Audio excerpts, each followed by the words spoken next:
Bismillah, alhamdulillah, wassalatu wassalamu ala rasulillah. Assalamu alaikum wa rahmatullahi wa barakatuhu.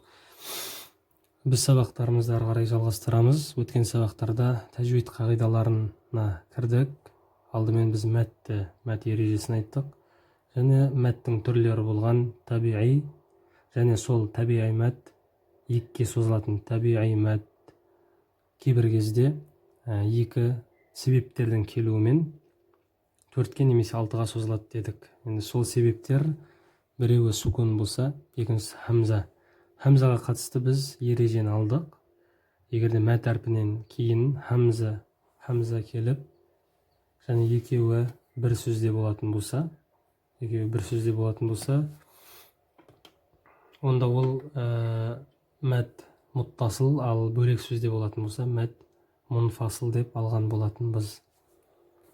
Енді бүгінгі тақырыбымыз сукунға байланысты. Яғни мәт әрпінен кейін сукун келетін болса, жалпы алдымен сукун өзі екіге бөлінеді.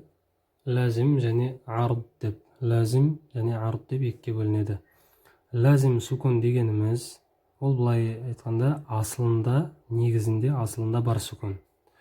Яғни оқып өткен кезде де, тоқтаған кезде жойылмайтын сукун деп берген. Асылында ол сукун бар. Ал ард сукун дегеніміз, ол асылында ол сукун жоқ. Алайда аятта біз тоқтаған себепті, немесе аяттың соңы болып, аяттың аяқталуына байланысты біз өзіміз қоятын сукун. Алайда ол асылында жоқ. Ал кітапты тоқтамай жалғастырып оқып өткен кезде болмайтын, тек тоқтаған кезде ғана пайда болатын сукун деп берген.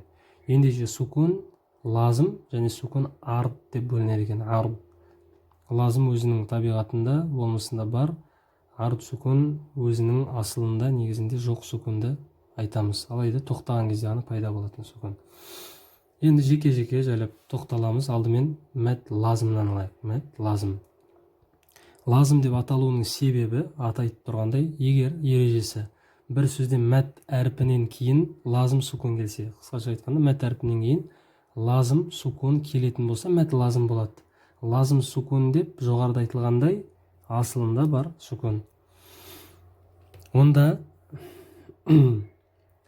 жалпы онда төрт түрін бізге жеңіл болу үшін төртке ашып қарастырған. Біріншіден кәлима мусаққала, ауыр сөз және жеңіл сөз деп айтқан. Кәлима мухаффафа, жеңіл. Ауыр және жеңіл сөзге қатысты. Ауыр сөз, жеңіл сөз деп бөлген. Енді ауыр сөзге келетін болсақ, Құранда бір сөзде, аятта, яғни мәт әрпінен кейін шәдда келетін болса, онда ол ауыр деп қарастырып, мәт лазымның осы кәлима мусаққала, ауыр сөзіне жатқызған. Алайда бұл мәт лазым болып есептеледі. Сондықтан біз уәләддоллин, яғни дод әрпінен кейін бізде мәт әрпі келген. Және мәт әрпінен кейін шәдді тұр. Шәдді дегеніміз, біз өткен сабақта айтқанындай, бір әріп сукунды, бір ләм сукунды, екінші ләм харекетті болса, екеуін қосып шәддәліп тастайды. Ендеше ләмнің астында, яғни шәддәнің астында сукун жатыр. Бұл сукун лазым, яғни өздігінен бар, асылында бар сукун. Ендеше бізде мәт әрпі асылында бар сукунмен, яғни лазым сукунмен жолығып тұр. Сол себепті мәт лазым болады. Уәләддоллин деп бұл көбірек созылады, яғни 6 харакатқа созу уәжіп. Мәт лазымды 6 харакатқа, 6 секундта, яғни ұзақ созу уәжіп екен. Ең ұзақ созылатын осы мәт. Ендеше мәт әрпі бізде сукун, лазым сукунға жолығып тұр. Ал кәлима мухаффафада, жеңіл сөз дегенімізде, ол да дәл осы қағида, алайда шәддәсіз ашық сукунға жолығады мәт әрпі. Мысалы, әл-әна, яғни мәт әрпінен кейін сукун келді, ашықтан ашық. Онда біз мәт әрпін созып оқу керекпіз, сукунға жолыққан себепті. Ал ол сукун лазым. Ендеше мәттің өзі лазым болып, 6 харакатқа, 6 деңгейде созылады екен. Сонда әл-әна, екіншісінде әнады табиғи ретінде екіге созылатын мәд. Әл-әна.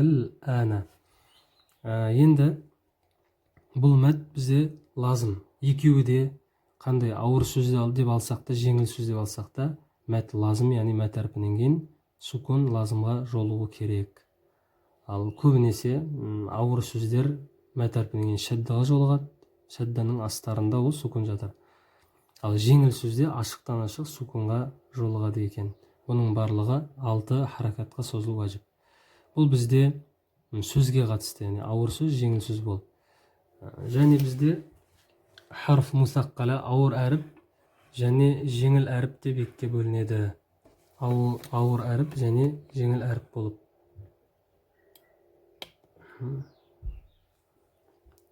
Құранда, қасиетті Құран, мұқатта әріптері деп аталатын аяттың басымен басталатын әріптер бар. Мысалы, әлиф, лам, мим деп байқап жатамыз, немесе қаф, сода деген сияқты, ясин деген сияқты. Бұның барлығын мұқаттаа, яғни ұғымын бір Алла білетін аяттар, әріптер деп аталады екен. Енді бұл әріптерді жалпы дұрыс оқу үшін әріптердің негізіне қайтамыз. Яғни әлиф, лам сөзі ашып жазылған кезде былай жазылатын: әлиф, лам, мим.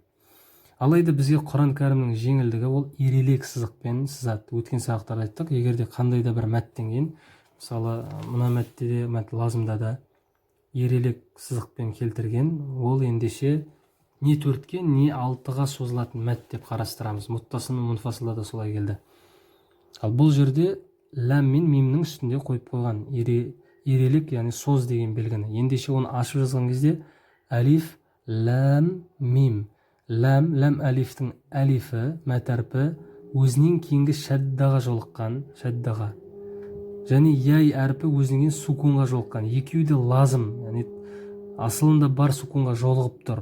Ендеше мәт әрпі лазым сукунға жолықса, мәт лазым. Сондықтан біз әлиф, лам,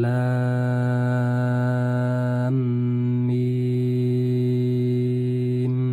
деп 6 деңгейде, 6 харакатқа, 6 мөлшерге созып оқиды екенбіз. Бұның не үшін созылып жатқаны түсінікті болды. Сол сияқты барлық әріптер, әлиф, лам, мим, сод деген бар, әлиф, лам, мим, ро деген сияқты барлығының астарында мәт әрпі лазым сукунға жолыққандықтан бұл мәт лазым болады екен. Алайда ол ішінде әріпке қатысты ереже. Ауыр әріп және жеңіл әріп дейді. Ол әрине жеңіл әріп, мына ауыр сөз, жеңіл сөз сияқты болғанындай. Мысалы, Құранда қоф деп басталатын аят бар, қоф. Немесе сод деп басталатын аят бар.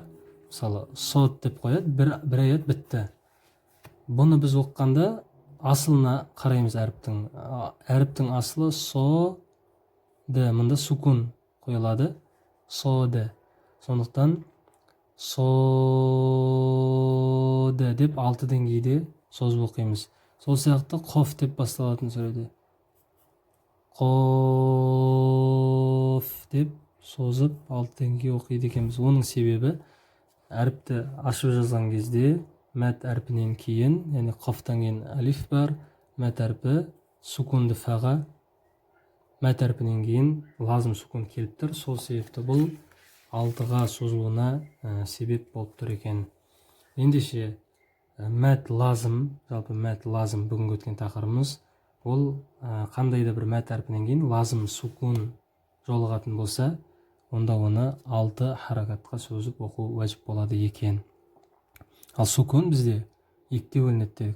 Лазым өздігінен бар, асылында бар, және асылында жоқ, өздігінен жоқ, тоқтаған кезде пайда болатын ғана сукун, ол ард сукуны. Осы ард сукун келесі сабақ, иншалла, мәт линмен бірге қоса аламыз. Әзірге осы жеткілікті болып қалар, иншалла. Алла Тағала барынша осы қасиетті Рамазан айында осы Құран кәрімге жақындауымызды, оны жақсы көруімізді, үнемі оқып, оған амал етуімізді нәсіп етсін, иншалла. Білімдерімізді арттырсын, білім алып жатқан кезде ықыласымызды тура қылсын. Субханакаллахумма бихамдик, нашхаду ан ла илаха илля ант, настағфирука ва натубу илейк.